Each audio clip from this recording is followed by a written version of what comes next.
Howdy, y'all. This is Taylor Ursula of That's So Pisces, and we have an electric Leo new moon coming up. So let's dive in. So we've had a Leo season rife with retrograde energy. Venus has been retrograde this whole time, and we talked about the Taurus third quarter moon we had last week, where Venus was ruling that moon that met with Uranus, and then Venus squared Uranus the next day. So to follow up with that energy that had us sort of shedding things rapidly, having stories come to an end very quickly, we may have been reflecting back to that first Venus-Uranus square back in the early summer. And so to kind of meet and continue that narrative, we have a new moon in Leo, ruled by the sun in Leo. And the day before this new moon, the sun moves into square Uranus. So the sun is, like I said, following up on this narrative that kind of opened up with Venus squaring Uranus the week before.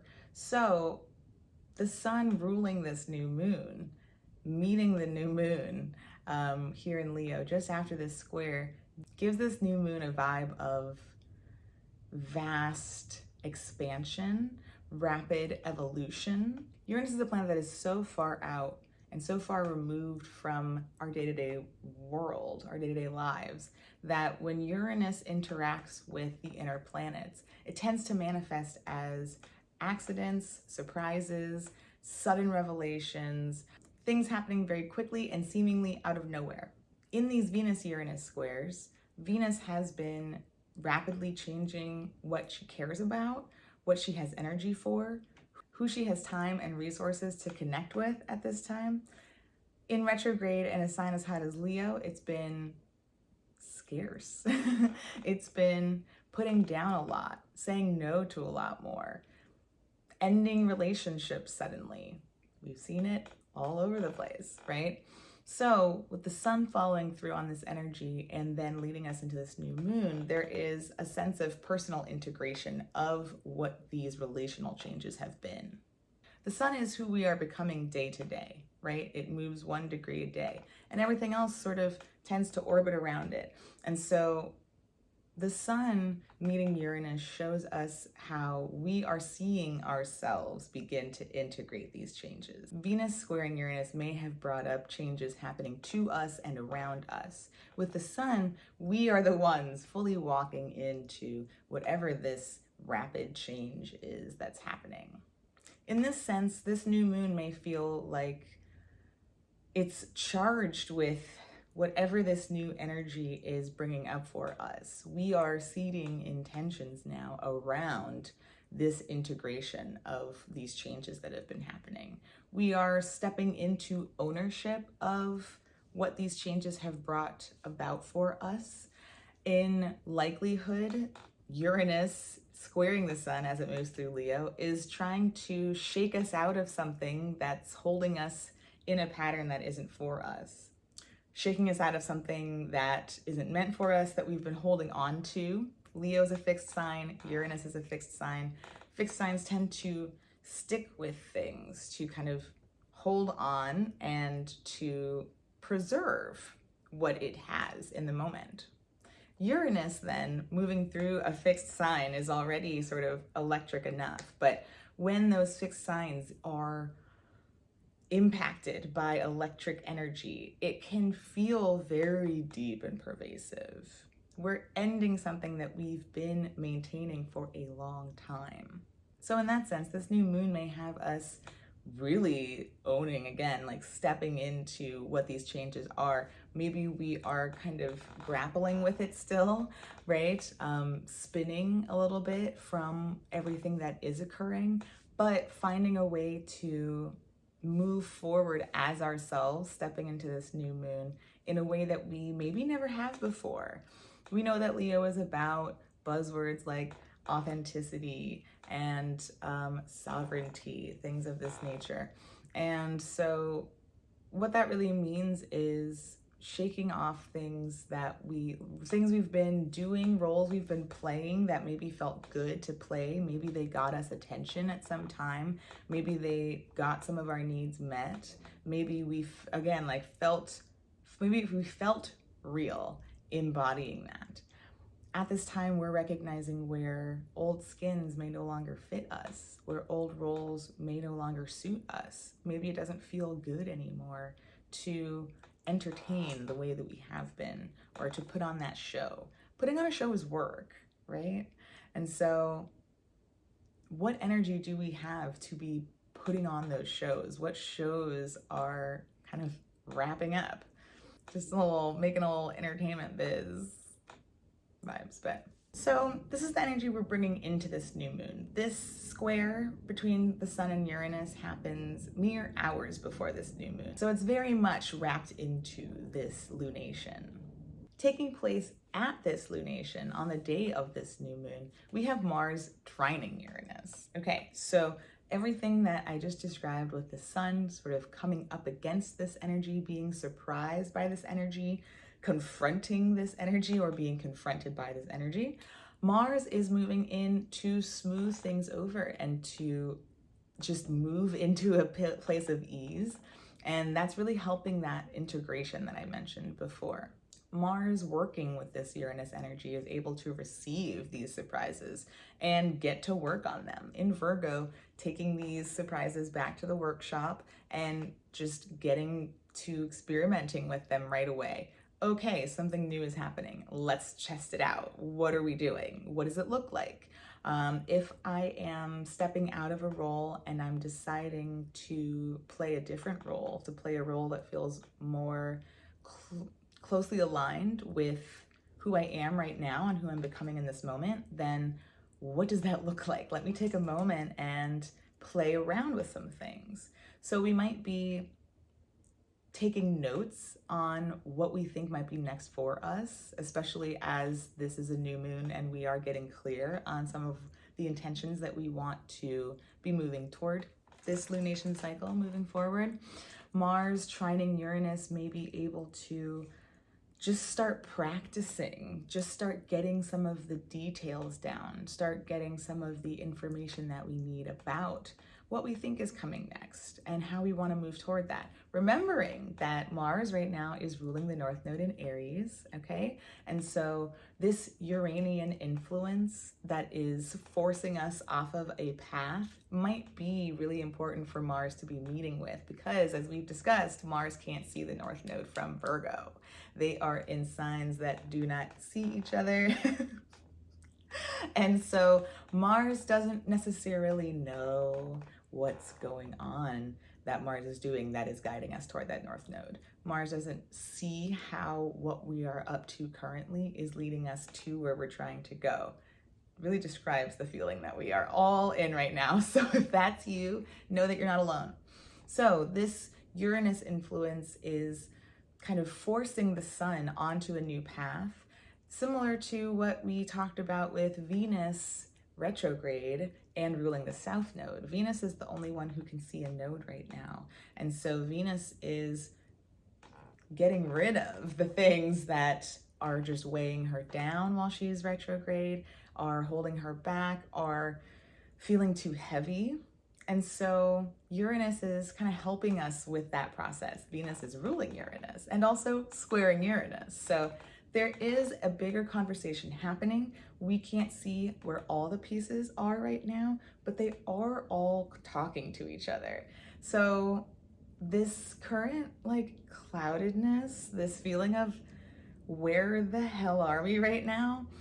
Know that there is something kind of happening between realms. There are conversations happening in the open and there are conversations happening kind of behind the scenes. And soon, when? How soon is now? Soon we'll start to see some of these pieces become clearer and start to make moves in ways that we can actually utilize and focus on. So this new moon is at 23 degrees, and this evening, the same evening as this moon, the moon will move into Virgo. in Virgo, it's going to oppose Saturn, similar to the way Mars and Mercury have done while moving through Virgo. And so we may feel some immediate pushback on whatever these changes are that we are instigating or seeing unfold before us. We may feel some sense of dread or limitation. That's kind of what Saturn does, especially as we're making changes, because Saturn is about the long term and change is disruptive of the long term. And so there may be some feeling of uncertainty, deeper uncertainty, hesitation. Maybe there is literal pushback depending on where that opposition is happening. The moon is sort of connecting what these intentions are to the other planets and starting these conversations, and Saturn may be resistant in some way. So that may be an energy that negates the feelings that we're having or that attempts to dampen the efforts that we're making now.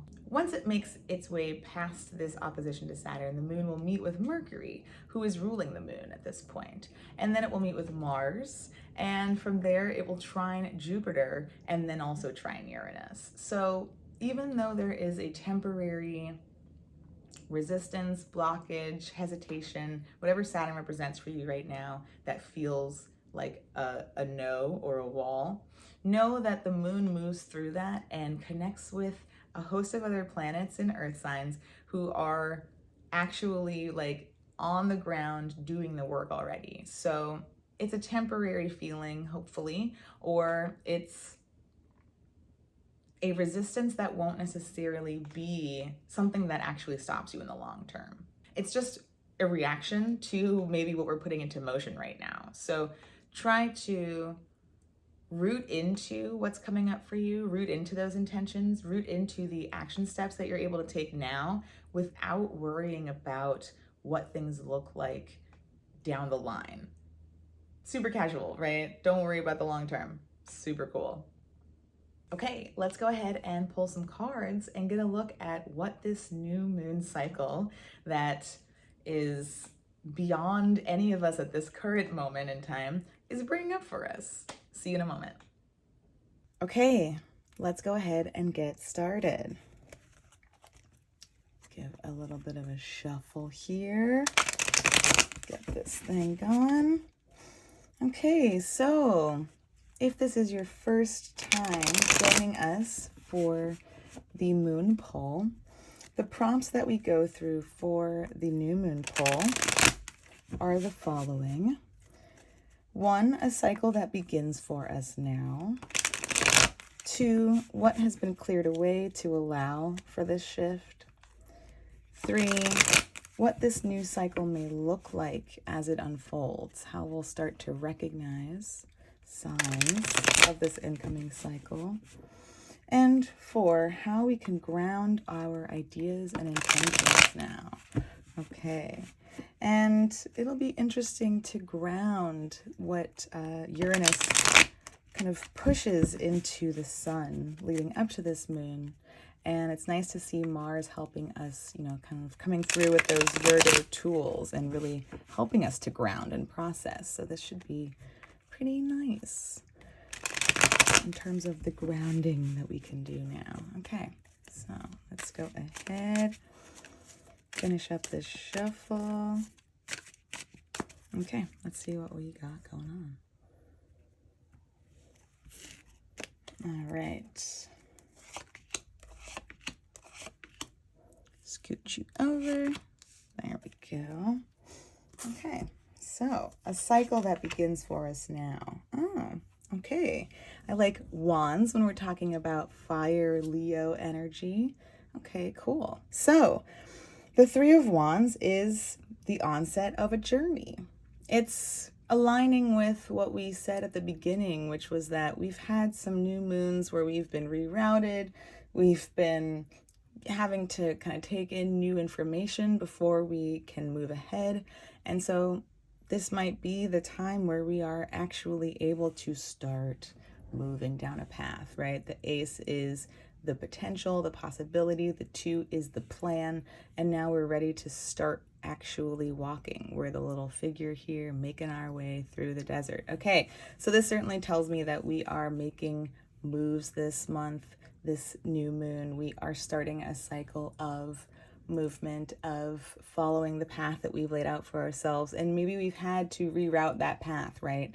And so now things are starting to line up and we are able to start making our way.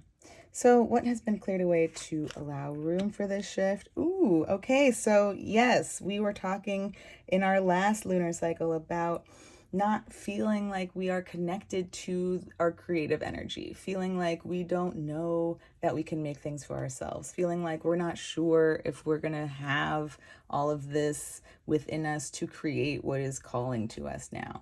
And so it looks like hopefully we've done some work on this process regarding what we create and who we create it for. And hopefully there's some emphasis on doing this for ourselves first, really following our own heart, following our own passion, our inner light, and allowing that to guide the creations rather than creating for others or needing kind of inspiration from outside, knowing that we have all of this within us. What this new cycle may look like as it unfolds. Oh, well, it's been a long standstill for us. And all of that time has given us the opportunity to create some anxiety, to to feel that anxiety maybe creep in through the cracks. And so, given that this lunation cycle is surrounded by Uranian energy and the sun itself ruling this new moon has just met Uranus in a 90-degree confrontation, we might absolutely feel like, oh, I don't know what I'm doing. I don't know what I'm doing. I feel so distanced from myself, right? This image is about I'm inside the cage and the sun and the moon, my luminaries who are showing me who I am and where I'm trying to go and what I feel are blocked from me. I am so wrapped in the anxious cycle that I feel like I can't see myself. And that might be because we don't know ourselves right now. We have the information to start moving, but we are different people. We are still in the throes of Venus retrograde. We are still figuring out what we're dropping, what we're saying no to, what we're renegotiating. And so to do so in this new way may feel really scary. We might feel activated in all the newness and all of the, we are starting the road, but this is still towards the beginning of this journey. We don't actually know what it's going to look like when we get there. We don't maybe know ourselves in this situation. We don't know the new things we're opening ourselves up to. So important that we be mindful of anxious energies as they emerge for us. Let's figure out how we can ground our ideas as well as this anxiety as well. Okay. Literally got some earth here for us. So all that Virgo, all that Taurus from the Mars and the Uranus respectively are absolutely providing us opportunity to think about what new kind of resources we need for ourselves, right? If we have changed, if Uranus has come through and kind of electrified us and sent us down a new path or opened the gates for us to start moving along this pathway, then we might need new things. We might need new things to take with us. We might need new resources when we get there or along the way. Okay, this may surely be new ways to make money. That's certainly one way to look at this Ace of Pentacles. But if we're thinking about grounding some of this energy that we are really stepping fully into ourselves, it makes a lot of sense to think about going back to the basics and just thinking about what these pentacles even look like for you. This makes me think about when we had our Taurus third quarter moon and we had the 9 of Pentacles here and we were sort of clearing out old ideas about what we were even working for, what we were even trying to accomplish, what was important to us, right? Shaking off some of that Devil and that 7 of Swords in terms of things I've wanted, but maybe they weren't for me. Things I've wanted, but maybe they were an old me. Okay, so we're brand spanking new is what I'm gonna say. We are brand spanking new. But it's again like a hot Venus summer, so hot stinking new is fine. We're just gonna roll with it. We are brand new people, right? We're in a brand new space. We're just getting started down this path. So it would be really smart for us to think about not only like what's possible for us to create now that we've reconciled our creative energies, but really just basic level stuff of like, what can I give myself at this time? what is growing within me that I want to pay attention to, right? And that's a beautiful way to step out of anxiety as well. When we see the big picture, we don't know all the answers, but if we hone in on the small things, if we hone in on the basics, then it helps us pull away from this, right? It helps us zoom in and it helps us feel a little bit more in control. So I think we're looking at getting a sense of what even appeals to us tangibly at this time. As we go down this new journey, what is available to us on this pathway that we are interested in? And when it comes to creating, right, because this is a new moon and we are in the throes of creating something new, what materials are we using? What's appropriate? What does this recipe call for, right? And all of this being a means as well of, again, zooming out of the, oh, new path, oh, new person. I've never been here before and this feels frightening. I don't feel like myself, or I don't recognize myself, or I have no idea what's happening right now, even though I've been given the green light. Root into this earthly energy here. Get a sense of what can be helpful to you at this time, and just begin to investigate that, right? This is the ace, this is the beginning. This is not a 2 where we have to suddenly bring something in and then readjust our balance. We don't have to bring anything in yet. We can just do some research, some window shopping, just getting a feel within our bodies of what this might look like moving forward. Okay. I love to see some things opening up. I love to see some ways to work with some very natural feelings, some very natural processes that we will go through as we experience this. And let's remember that as soon as Virgo season starts, we have Mercury stationing retrograde. So it makes a lot of sense that we might have some anxiety while Mercury in its own sign is ruling Mars and ruling everything that we're kind of trying to move through and be and embody at that time. It might feel very jarring. So focusing here on these pentacles will help us move through. Thanks so much for watching. If you enjoyed, please like, please share, please subscribe, and we'll see you here next week for our Sagittarius first quarter moon. All right, y'all, see you then.